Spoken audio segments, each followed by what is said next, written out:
prisoners in solitary confinement. In addition to the effects that loneliness will cause in the brain, solitary confinement also has an important component of sensory deprivation. Sensory deprivation contributes to important health impairments such as alterations of circadian rhythms, the internal biological clock that regulates overall the proper functioning of our bodies. Solitary confinement as a punishment is closer to a form of torture with serious consequences for neurological health. And that comes from a report in 2011 from the United Nations. They went on to state that solitary confinement as a punishment cannot be justified for any reason, precisely because it imposes severe mental pain and suffering beyond any reasonable retribution for criminal behavior, and thus constitutes an act defined as torture. Nearly every scientific inquiry into the effects of solitary confinement over the past 150 years has concluded that subjecting an individual to more than 10 days of involuntary segregation results in a distinct set of emotional, cognitive, social, and psychological pathologies. So you might be wondering, on a show where we talk a lot about substance use disorder and recovery, why I started our show today with some information on solitary confinement. I started the show talking a little bit about this concept of solitary confinement, and I know it is something that obviously is near and dear to your heart, and it's something that you speak about.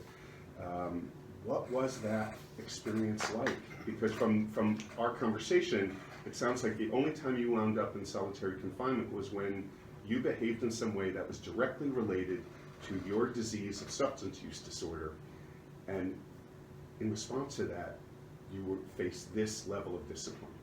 Yep, exactly. I was in solitary confinement on 5 different occasions. All 5 of them were for non-violent, they call them tickets in prison, non-violent offenses, where you broke one of the, prison's rules, not including a fight or not anything like that. And they sent you to solitary, and it was so counterproductive. It just didn't make any sense to me because, I'm a drug addict that's not getting, treatment, and I, of course, used drugs because there was a ton of them around. I didn't know, at that point, I didn't know any better. And then my punishment is solitary. And, I've been through some, ups and downs throughout my addiction, some pretty tough stuff, living in my car, homelessness, so to speak. Right. I've got robbed pretty bad one time, where I was beat up pretty good.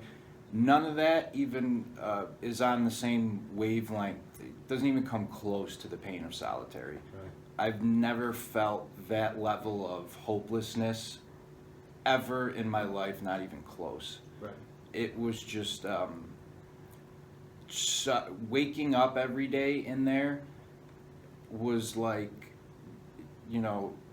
waking up to the nightmare. Right. Because sleep was the only little bit of reprieve, you get. It was just, it's hard to describe, but it was just an unbelievable low point in general. And the day, each time when I would get released from solitary to go back to general population, I don't remember the day I was born, but I describe it like that, like sights, sounds, everything is Right. foreign and alien. The sunlight blinded me because I didn't see the sun. The longest I was in solitary straight was 123 days, so 4 months and 3 days. And seeing the sunlight was like, what is this? And then, they put me back in a general population, so I'm sitting in a unit with about 50 other guys going about their business, and the noise was deafening. Right. And I was like, why is everyone so loud? And, they're like, no one's that loud, buddy, just what's going on? But I had to almost relearn how to be me, you know? Right. It was, devastating is the word to use. When a prisoner is in solitary, I would imagine all of our listeners have a vision in their head of what that is, but in a room, no windows, just you for 24/7? It depends. There's different, so-called levels of solitary. Right. But it's, if you're doing like a short term, which when I was in there was about 30 days or less, it's you in a room. You got a toilet, your bed, and you got a little shower in the back of the room that turns on 3 times a week for 10 minutes. And then they give you 1 hour a day in a little outside cage that was, most of the cages I was in were smaller than my dog's cage at home. They're 5 by 6 by maybe 10 foot tall, and that's your recreation for the day. Now, when you're doing long term, which was usually considered 30 days or more, they send you to like a SHU 200, which is basically just a big solitary unit. Right. It's 2 of you in a cell. In most cases, some guys, were, if they had extreme mental disorders or other things, were by themselves. But 2 guys in a cell, and the cell's not any bigger than the single cell, and it's just bunk beds, toilet, sink, shower, and then the back of the cell was a little door that every day opened up for an hour, and if you behaved, you could build up to 2 hours, where it would open up where you just have a little cage where it's You're outside. kind of outside, yeah.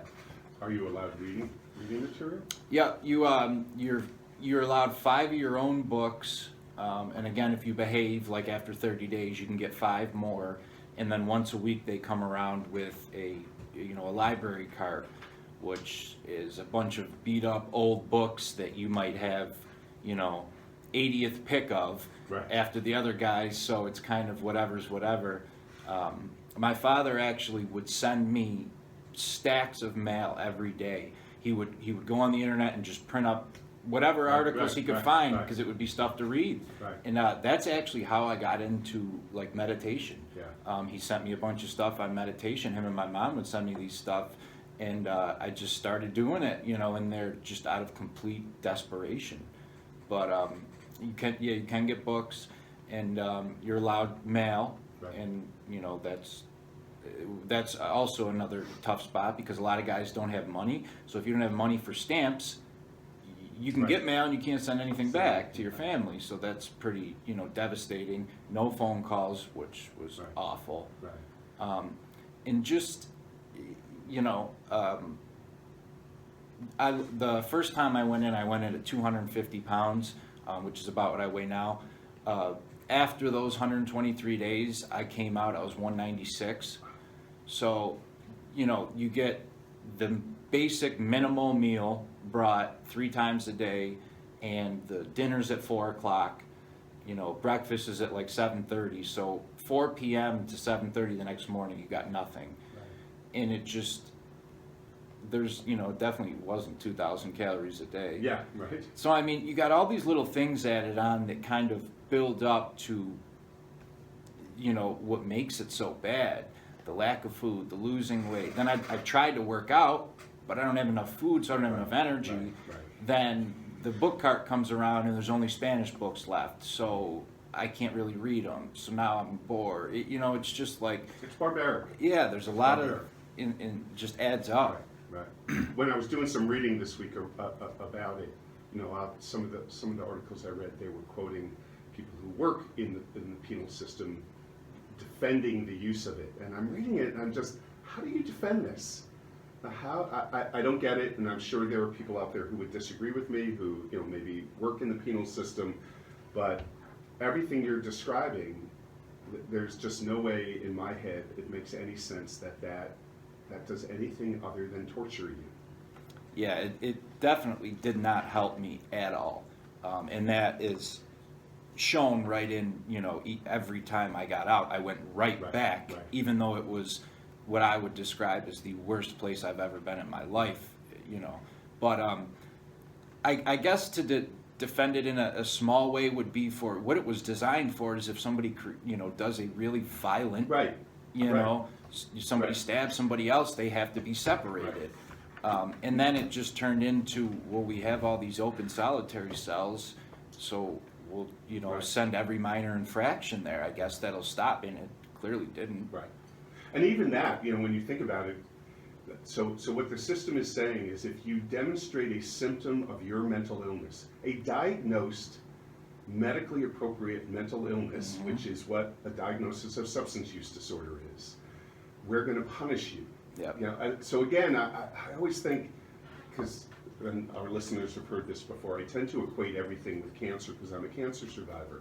We don't do this with other diseases. We don't. We don't take people who show the symptoms of that disease and punish them for it. And if that's not evidence of the ongoing issue around stigma, I don't know what is. Yep, and to add insult into injury, my punishment for failing a drug test when I was at Mohawk Correctional Facility was solitary, but the superintendent of the jail, which is the warden nowadays, put in a new program where you were taken off your meds when you failed the drug test because you clearly didn't. He equated it with if you're using, street drugs in jail, you're clearly not worried about your own meds, which is the most ridiculous thing to me. So they put me in solitary and then come to me and say, okay, by the way, your antidepressant medications, we're not giving you them. That was the recipe for exactly what happened 3 days later, a suicide attempt. Right. So again, I think of people in my life that I know that have diabetes. And if they're on insulin, their medication for diabetes, and if they decide one day to go out and eat what they shouldn't eat, nobody will come along and say, I'm going to punish you for that by taking you off your medication. Yeah. It's just so counterproductive. It's crazy. It's crazy. Ridiculous. Well, thank you for sharing that with us. That's some trauma-inducing stuff, and I appreciate you making yourself vulnerable and sharing that with all of us. Can I add one thing on that? Yeah, please. I do want to say, so when I was in, it was January 1st, 2016, I was in solitary, and they brought a packet around to every cell. A new law went into effect with a bunch of former inmates and prisoners sued the state. Yeah. So they did a huge reform. So since that, none of it took effect when I was in there, but since then, there has been a huge reform. For example, when you failed your second drug test, when I was there, you could get anywhere from 30 to 120 days in solitary. Right. That got, way down each time now.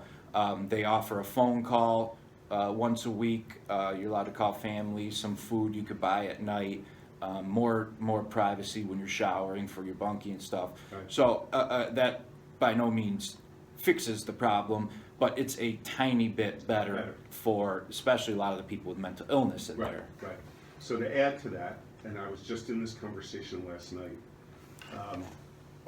so I'm very active in my faith community, and there's a national advocacy organization within the Jewish community called the Religious Action Center, and they advocate for legislation state by state, nationally, that honors kind of Jewish values. Most of it's just around justice. Sure. So the gentleman who is the New York State rep for this organization was at my synagogue last night, and when I was in a meeting, and they were talking about every January they set their legislative agenda for the year, and they pick one piece of legislation.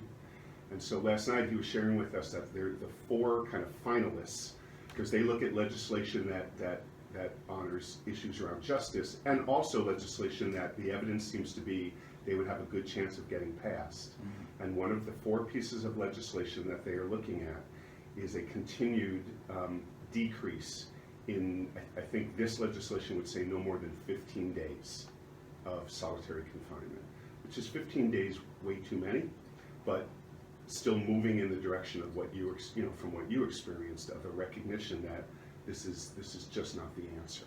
Yep, and probably the same article you read in the beginning, I think the UN came out and said that 15 days was the max for pretty much any solitary confinement. Right. So whether that passes or not in New York, we'll wait and see. But that legislation is out there in New York State right now. Well, that's wonderful that your faith community is doing that. That's awesome. Yeah.